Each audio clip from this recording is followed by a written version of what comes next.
Welcome back to my Views and News, another news bulletin for you.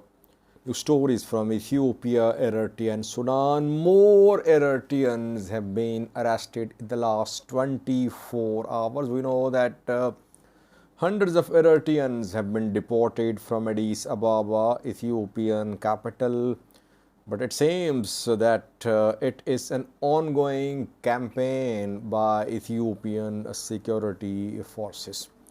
Secondly, viewers, a journalist has been arrested in Addis Ababa for the third time, I think. A journalist who remained in prison in the past too when TPLF was in power. He is accused of being a hardliner Amhara activist. Thirdly, viewers, a new alliance in the Amhara region. Amhara Popular Front of Skandar Naga is trying to expand. It's trying to form alliance. It's trying to find allies in the Amhara region. Another Amhara movement has decided to form alliance with Amhara, a Popular Front of Skandar Naga. Fourthly, viewers, since this morning, I have been receiving messages, mails about Mustafa Omar Somali region's president. People say, Sajid, it is being reported that Mustafa Omar is not in Ethiopia, he is in Dubai.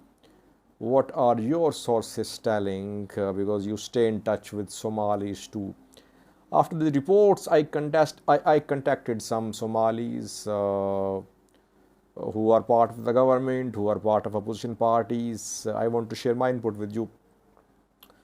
Lastly, we are Sudan, where rapid support forces have announced a ceasefire, unilateral ceasefire, and a joke from Sudan that now rapid support forces will investigate human rights abuses committed during this war in Sudan.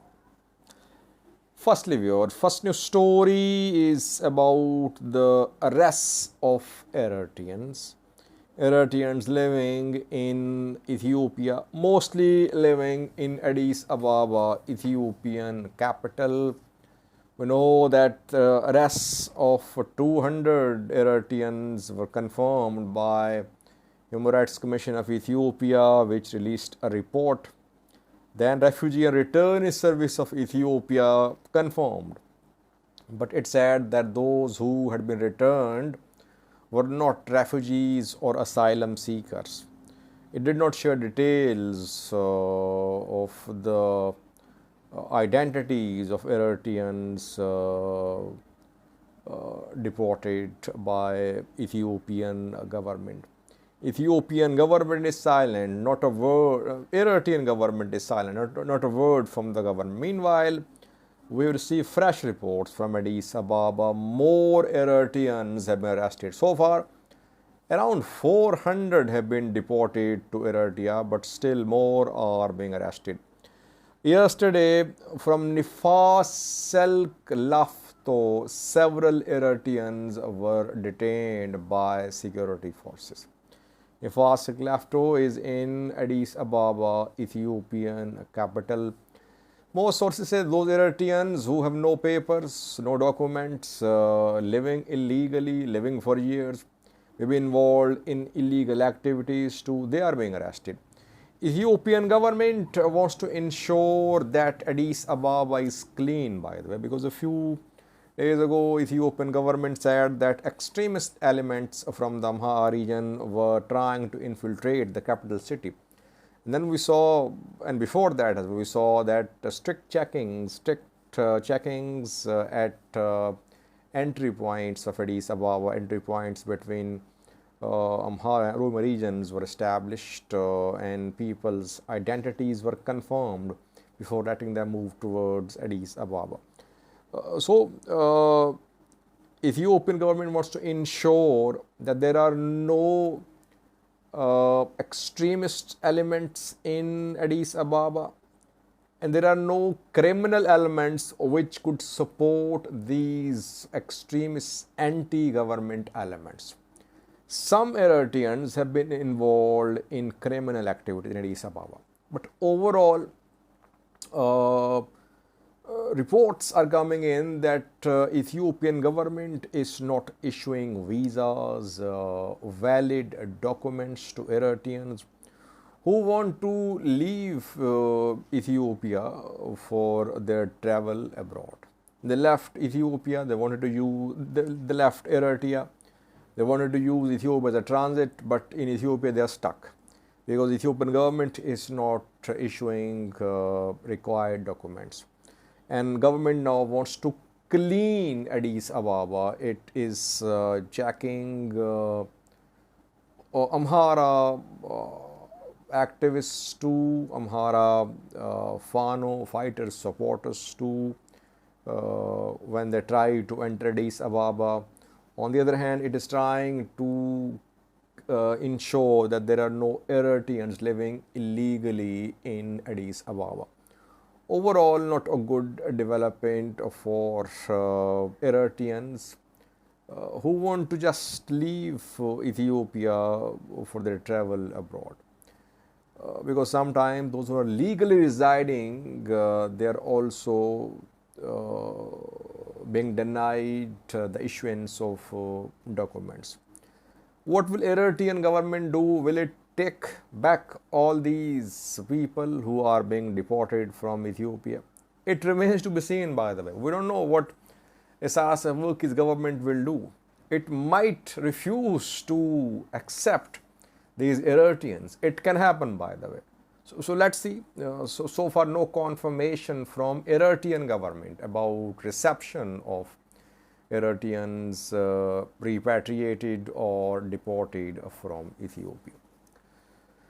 Secondly, viewers, a journalist arrested for the third time. I think he was arrested twice last year, then released on bail. Now third time that he has been arrested. Temesgen Desalegn arrested last night from his residence in Addis Ababa. Temesgen is founder of Fitim magazine, arrested years ago too when TPLF was in power, and then last year arrested twice, then granted bail, and I think he was acquitted by a court. 2 charges were dropped against him, but again arrested. Arrests of journalists, activists who are seen as hardliner Amharas, is ongoing. Long list. Gobeze Sisse, Temesgen Desalegn, even those Ethiopian journalists who criticize government but they are not based in Ethiopia are also being hunted down by Ethiopian government. Ethiopian government is trying to silence them by different means. Ethio 360 YouTube channels being blocked one after the other. That Orthodox activist in Germany, Temesgen, complains all the time that Ethiopian intelligence agents are after him. Gobeze Sisse was arrested in Djibouti. So it's a campaign by the government, a large-scale campaign that whoever criticizes the government must be silenced. Thirdly, viewers, new alliance in the Amhara region. When Skandar Naga formed Amhara, a popular front, APF, a few weeks ago, purpose was to create central level leadership in the Amhara region to lead this anti-government armed resistance movement.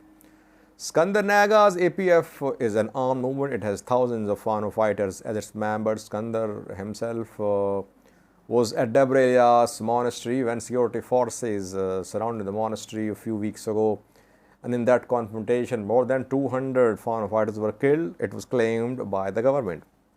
Skandar is trying to find allies, though top Fano commanders are silent about APF. No statement from Masafint, no statement from Mere Vodajo, no statement from Zamina Kasi. Zamina Kasi released, other Fano commanders being arrested. Skandar has found one ally so far. one ally. We have seen statements in support of Sikandar, but not the ones who have joined Sikandar's APF. Like we saw statement from Safar Malase, from Amhara Fano Unity Council. We saw statement from Shoa Fano representative. The two voiced support for Sikandar. They did not join APF. And a movement has joined Sikandar's APF. Its name is Ethiopia Theodorus Movement. Relatively unknown movement of some hardliner Amharas. Name suggests. So first ally for Sikandar is Ethiopia Theodorus Movement. Sikandar is trying to form broad alliance in the Amhara region. He wants Fano factions to be united, at least to the extent of announcement of some central leadership. It has not happened so far, by the way. Fano factions will operate separately. They cannot come under one central authority. But an effort is being made that at least all Fano factions should accept Sikandar as a central level leader. But so far it has not happened. Massive and silent, as I said earlier, other Fano commanders too. Fourthly, viewers, unfortunate reporting about Somali region's president. Somali region is led by Mustafa Omar, PP party leader too. I have criticized Mustafa Omar a lot. If you remember, a few days ago I shared videos about Mustafa Omar's operations, Mustafa Omar's forces operations against rival tribes. People criticized me. Some Somali regional government officials contacted me. But that report was not against Mustafa Omar. It was about action taken by security forces of Mustafa Omar against a particular tribe. Since this morning, we have been hearing speculations or claims about Mustafa Omar. A news outlet reported this morning that Mustafa Omar is under treatment in Dubai, the United Arab Emirates. The news outlet claimed that Mustafa Omar was suffering from a mental health condition. So that is why he was in Dubai receiving treatment. After that, people contacted me, several viewers on Twitter, WhatsApp, etc. I contacted opposition parties. Opposition parties are saying that Mustafa Omar is mentally unstable. He is in Dubai and it's not something new. His family, his brother, his tribe running the affairs of the Somali region. Mustafa Omar is not mentally fit. He has psychological issues, etc. I contacted Somali regional government official. I won't name him. He said Mustafa Omar is in Addis, Ababa, Ethiopian capital. Now, reporting about someone's health issues is a breach of his or her privacy. It shouldn't happen. Those who claim that Mustafa Omar is suffering from a serious mental health issue, they should share the documents. I don't think they have any documents to prove that Mustafa Omar is suffering from this serious mental disorder. Even if, suppose that he is suffering from a mental disorder, should it be made public by me, by any other journalists, by any other news source? No. People's privacy should be respected. To disclose someone's disease is a breach of his or her privacy. No doctor ever discloses the disease which a patient is suffering from. No hospital discloses as well. That is against basic principles regarding respect for privacy of people. So it shouldn't have happened, reporting about Mustafa Omar's health condition. Maybe we could see clarification from Somali region's government or Mustafa Omar himself. So far, Somali region government is denying Mustafa Omar's presence in Dubai. Lastly, we had Sudan, where Hemati, central main leader of RSF, Rapid Support Forces, announced a ceasefire, unilateral ceasefire, 2-day ceasefire. Today is 9th of Zulhijjah, day of Arafah, a day before start of Eid celebrations in Sudan. On Wednesday, Sudanese Muslims will celebrate Eidul Adha, a religious Muslim festival, 3-day festival basically, where Muslims sacrifice cattle. That is why today in an audio message, Hemati Hamdan Dagalo announced a 2-day ceasefire. Today and tomorrow, 2-day ceasefire. No statement from Sudanese military so far about this ceasefire announcement, but Hemati said that RSF reserves the right of self-defense. Ceasefire is unlikely to be respected. We have seen that the ceasefires agreed in Jeddah were violated, but this ceasefire could be implemented to some extent because it's Eid day tomorrow. Though full implementation is unlikely. Secondly, there was a new story about RSF's commitment to respect for human rights. RSF, which is accused of violating human rights, committing excesses, killing people in broad daylight, now has announced to investigate human rights abuses committed during a Sudanese war. It's a joke, by the way. A general has been named by RSF who will investigate the alleged excesses committed against civilians in this war. Major General Issam Saleh Fadil is the name of RSF general who will investigate, who will inquire into the human rights abuses committed during the Sudanese civil war. RSF itself is involved in human rights abuses. What happened in Al Janina, what is happening in Yala, in Zalinji, in parts of Wari Umudman Khartoum, but mainly human rights abuses being committed in Darfur, where RSF is in a strong position. Now, RSF wants to investigate the abuses committed by its fighters.